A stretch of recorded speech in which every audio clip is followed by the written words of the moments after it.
Good morning guys, welcome back to my channel Chitra officially. कैसे हो आप सभी? आई होप आप सभी अच्छे होंगे। तो ये है हमारा मम्मी के घर पे तीसरा दिन और अभी फ़िलहाल हम तो सो के उठ गए हैं। बच्चे सो रहे हैं, अभी सारे बच्चे अभी सब सोए पड़े हैं, कोई भी नहीं उठा है। तो यहाँ पे मैं चलती हूँ उठ के, भाभी भी उठ गए हैं, वो नहा धो लिए हैं क्योंकि आज है बड़ी मावस, बड़ पूजनी मावस। तो वो उठ के अपना कर रही हैं किचन का काम। मम्मी भी उठ गई हैं। इधर बेटी उठा रही है काना को क्योंकि करानी है नहाई तो काना को उठाया जा रहा है।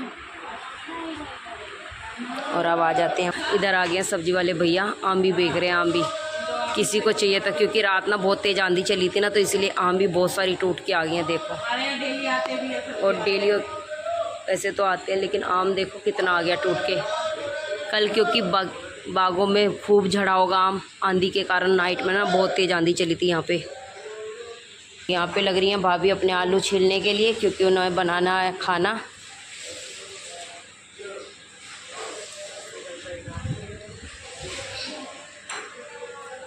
और आओ फिर मिलाते हैं मम्मी जी से। तो मम्मी लग रही हैं किचन में कुछ और काम करने के लिए।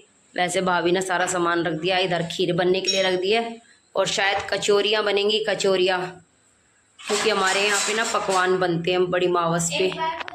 तो इधर आटा वगैरह सब लगा दिया है। भाभी ने नहा के, अभी फ़िलहाल मैं नहाई नहीं हूँ तो इसलिए मैं किसी चीज़ को हाथ नहीं लगा सकती। तो यहाँ पे भाभी ने सारा सामान ना तैयार करके रख दिया है। और इधर लग रही है मम्मी, पता नहीं काय में मम्मी लग रही है बर्तन वॉश करने में, बैठा नहीं जाता इनसे। तो यहाँ राधे राधे राधे राधे राधे राधे राधे राधे राधे आ जाएगा इत्र वगैरह, लोशन, और फिर करा जाएगा इनका अच्छे से श्रृंगार। तो यहाँ पे काना को ना इत्र लगाया जा रहा है बहुत अच्छे से, बड़े प्यार के साथ पहनाए जा रहे हैं कान्हा जी को वस्त्र। तो सबसे पहले पहनाए जाएंगे इनके लंगोट। ये प्यारी सी ड्रेस बनाई है इनकी मामी ने, यानी भाभी ने। नहीं, ये ऑरेंज वाला खो दिया। कान्हा कहाँ खोया बेटा आपने? तो यहाँ कान्हा ने अपनी एक कड़ूली खो दी है। अब कान्हा होके तैयार, देखो कितना लग रहा है। तो यहाँ पे आ गई थी फिर मैं बाहर की तरफ सुबह उठ के। तो यहाँ देखो मैं आपको दिखा देती हूँ, ये हमारा घर और ये मंदिर। तो ये हमारे यहाँ पे शिव परिवार का मंदिर है, काफ़ी पुराना मंदिर है हमारे यहाँ पे। तो इस मंदिर में एक बहुत बड़ा ना पीपल का पेड़ भी हुआ करता था, बहुत ही बड़ा। और काफ़ी लोग तो ना पहले डरते भी थे उसके नीचे को निकलने को, कहते थे कि भाई भूत वगैरह रहते हैं। ऐसा कुछ नहीं है, हम यहाँ इतने लंबे टाइम से रह रहे हैं, हमें तो कभी नहीं डर लगा। अब तो हमारा काफ़ी बड़ा घर बन गया है, लेकिन पहले हमारा बहुत छोटा सा घर था तो हमें तो कभी डर नहीं लगा। लेकिन बहुत से ना बहुत डरा करते थे उसके नीचे को निकलने के लिए। और मैं दिखा दूँ, आम वाला भैया ना लगातार लाने लग रहा था आम, क्योंकि लोग बाग ना हाथों ही हाथ खरीदने लग रहे थे। मान लो जैसे धरती पे बस आज ही लास्ट आम है, बाकी फिर ख़त्म हो जाएगा। क्योंकि ना सस्ता भी हो रहा था तो लोग बाग ना अचार वगैरह डालते हैं, तो इसलिए सब खरीद रहे थे लगातार। और फिर आ गई थी मैं अंदर की तरफ। तो यहाँ पे भाभी ने पूड़े तार दिए थे क्योंकि पूजा करनी थी मावस की, क्योंकि अब पकवान बनने के बाद मम्मी फिर पूजा करती मावस की। तो यहाँ पे लगभग ये पूड़े उतर गए हैं, तो भाभी ने तार दिए हैं पूड़े। अब भाभी इधर एक साइड तैयार कर रही है आलू की पिट्ठी, क्योंकि फिर बनाएंगी कचौरी और पूरी। और खीर भी बन के तैयार हो गई है। और उसके बाद फिर मम्मी ने अपनी तैयारी कर दी थी पूजा करने के लिए। तो यहाँ मम्मी पे बैठा नहीं जा रहा था क्योंकि मम्मी के पैरों में ना बहुत ज़्यादा दर्द होता है, जिस कारण ना मम्मी नीचे नहीं बैठ पाती हैं बिल्कुल भी। तो भाभी ने पूरा यानी भोजन तैयार करके मम्मी को दे दिया था, क्योंकि वो गई थी देवताओं पे जोत करने के लिए। तो बेटे और भाभी गई थी देवता पे। तो यहाँ मम्मी ने जैसी तिल्ली जलाई ना, वो मम्मी का जस्ट उछट के ऊपर ही गिरी। वो तो शुक्र से ना मम्मी की साड़ी में लगी नहीं। मम्मी देख रही थी कि कहीं मेरी साड़ी ना जल गई हो। मैंने कहा कुछ नहीं हुआ है, आप अपनी पूजा करो। और यहाँ पे भाभी चल दिए थे पूजा करने के लिए। ये भाभी जा रहे हैं देवता पे, भाभी और बेटा। और हमारे देवता ना यहीं पे ना काफ़ी दूर पड़ते हैं, खेत में पड़ते हैं। तो भाभी किसी चीज़ में गई होंगी बैठ के, 3 व्हीलर वगैरह में, क्योंकि काफ़ी दूर पड़ते ना इसलिए। और फिर यहाँ मम्मी ने आराम से बैठ के पूजा करी। आप लोग कमेंट्स करना कि आप लोगों के यहाँ पे किस तरीके से यानी मावस मनाई जाती है।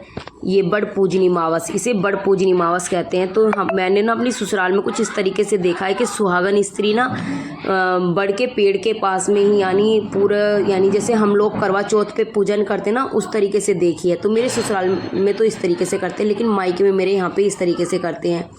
लेकिन वे मैंने देखे बिहार की साइड के लोग हैं वो जो इस तरीके से करते हैं और कहते हैं ये ना सुहागन स्त्री आज का ना व्रत करती हैं। तो आप लोग कमेंट्स करना आप लोगों के यहाँ पे किस तरीके से होती है। तो फिर मम्मी ने यहाँ पे ना जोत में अग्यारी वगैरह खेदी थी और मेरे बच्चे भी ना इतने खुश होकर देख रहे थे कि आज तो पता नहीं नानी क्या कर रही हैं। उन्हें ना कुछ अलग ही देखने को मिल रहा है यहाँ पे ना, क्योंकि बच्चे होते ना, अब मेरे बच्चों को वहाँ पे तो ऐसा कुछ भी देखने को नहीं मिलता है ना। तो और यहाँ कुछ अलग ही, क्योंकि उनके पापा जब भी हमारे यहाँ मावस होती है तो उसके पापा तो इतने बजे सो के उठते थे तो पूजा वगैरह हो लेती है, क्योंकि वे लेट उठते और बहुत जल्दी। लेकिन ये तो फर्स्ट टाइम यानी जो बड़ पूजनी मावस तो उनके सामने फर्स्ट टाइम सी हो रही है। पहले मम्मी किया करती थी, तब भी वो यानी बेटे को तो कुछ पता ही नहीं है, अभी छोटा है। बेटी मेरी यानी इतना कुछ वो नहीं। तो लेकिन यहाँ पे ना बड़ा उन्हें अच्छा सा लग रहा था कि आज तो नानी पता नहीं क्या कर रही है इतना सारा कुछ लेके। तो फिर यहाँ पे मम्मी जी ने अपनी पूरी पूजा कर ली थी।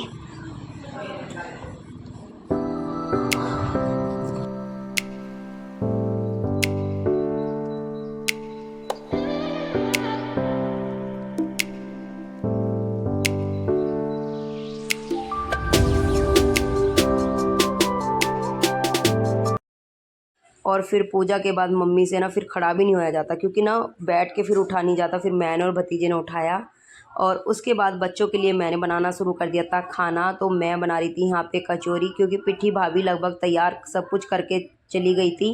तो फिर यहाँ बच्चे मांगने लग गए थे खाना, तो फिर उनके लिए मैंने बनाई कचौरियाँ। तो यहाँ मैंने एक कचौरी छोड़ी थी, तो यहाँ मम्मी मुझसे बहुत ज़्यादा गुस्सा होने लगी थी, क्योंकि मैंने तेल में ना ये लोई डुबा ली नहीं। तो मम्मी गुस्सा कर रही थी कि हाथ जलवा के रहेगी क्या, तेरे पे कुछ करना आएगा नहीं आएगा। तो यानी उन्होंने बहुत ज़्यादा गुस्सा कर दिया था यहाँ पे। मैंने कहा कुछ नहीं हुआ है क्या आप, तो वो बोल रही थी कि कटोरी में भी ले सकते हो आप, तेल उससे में वो करके कर सकते हो। तो यहाँ पे मैंने कुछ इस तरीके से लोई बना के फिर हाथ से बनाई गोल गोल कचौरियाँ। अगर ये वीडियो आपको अच्छी लगी हो तो प्लीज़ वीडियो को लाइक शेयर सब्सक्राइब और बेल आइकन ज़रूर दबाएं, ताकि आपको नोटिफिकेशन मिलती रहे जब जब मेरी वीडियो आए। और प्लीज़ वीडियो को स्किप ना किया करें, वीडियो को लास्ट तक, और वीडियो पे लाइक शेयर सब्सक्राइब और कमेंट्स भी क्या करें, ताकि हमें एक वो मिलती रहे मोटिवेशन हमें आगे वीडियो बनाने के लिए।